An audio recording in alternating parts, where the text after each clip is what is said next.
Hey everyone. Like I said, my recorder's been acting up. Okay, good. Hopefully it's recorded for these last 5 to 10 seconds with ease.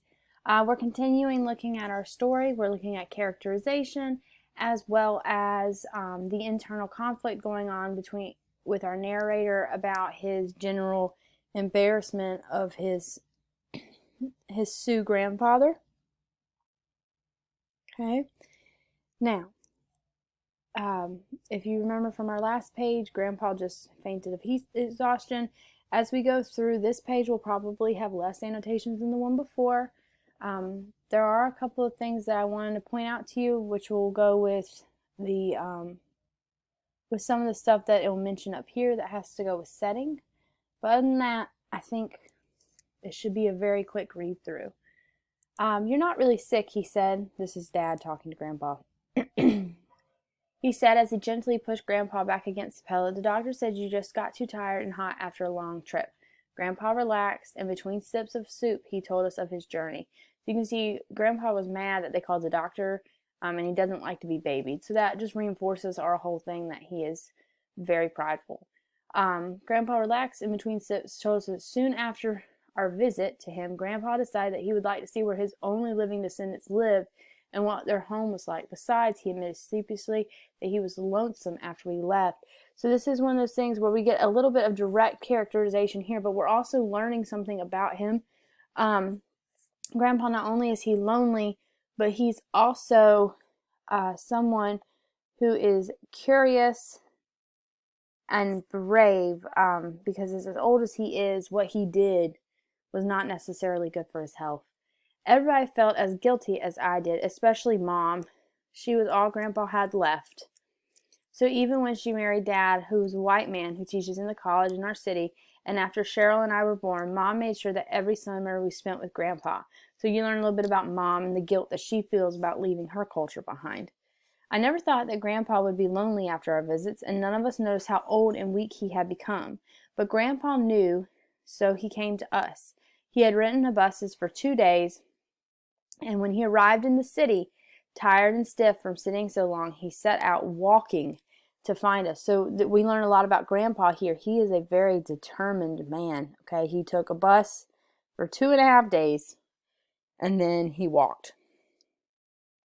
Okay, so I want you guys to notice though. So this boy, he lives in a city in Iowa. So this isn't the first one. He lives in a city in Iowa. Versus where his grandpa lives in South Dakota. Okay, so we got a suburban kid and a rural reservation grandpa. And so we have a little bit of that suburban mindset of I need to be like everybody else.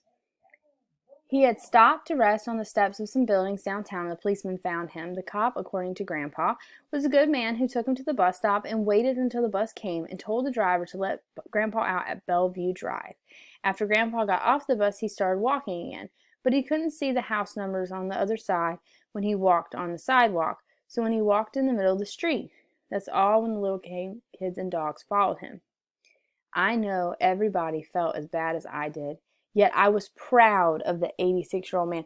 So this is one of those times, so we see that little bit internal conflict here where he is embarrassed of his grandpa, but he also cannot help but feel that pride for his grandpa as well, who had never been away from the reservation, having the courage to travel so far. So this is more direct characterization that just backs up what we were talking about up here about how grandpa is brave and determined. You found the money in my boots? He asked Mom. Martin did, she answered, roused herself to scold. Grandpa, you shouldn't have carried so much money. What if someone had stolen it from you? Grandpa laughed. I would have known if someone had tried to take the boots off my feet. The money is what I've saved for a long time, $100 for my funeral. But you can take it now to buy groceries so I won't be a burden on you while I'm here. That won't be necessary, Grandpa, Dad said. Oh, excuse me. But you can tell right here that this is another thing about Grandpa. He's thoughtful. And this definitely goes with our whole idea that he is a proud man. That won't be necessary, Grandpa, Dad said. We are honored to have you here with us, and you will never be a burden. I'm so sorry that we never thought to bring you home with us in the summer and spare you the discomfort of a long trip. Grandpa was pleased. "Thank you," he answered. The dad is super respectful. "But do not feel bad that you did not bring me with you, for I would not have come then. It was not time," he said in such a way that no one could argue with him. To Grandpa and the Sioux, he told me once, a thing would be done when there was the right time to do it, and that was the way. So we learn a little bit about the culture here and how they operate, which kind of explains a lot about the medicine bag thing. So I'm going to put Sioux culture as my little note so I remember. That says Sioux culture. Forgive my R. "Also," Grandpa went on, looking at me, "the time has come.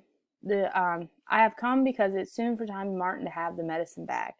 We all knew what that meant. Grandpa thought he was going to die, and he had to follow the tradition of his family to pass the medicine bag along with its history to the oldest male child. So now we are finally introduced in reality to the medicine bag and what that means. And so this bag is the symbol of their culture and their heritage, which we already know is where he's having that internal conflict, because he's already slightly embarrassed of his grandpa and his Native American ways. So now we're just looking at how does he deal with this medicine bag thing. All right, so each time the videos get a little bit shorter. I hope this was helpful for you all. As you can see, I always take little notes before I write for you guys since it popped up on the screen. And I'll see you in the next video.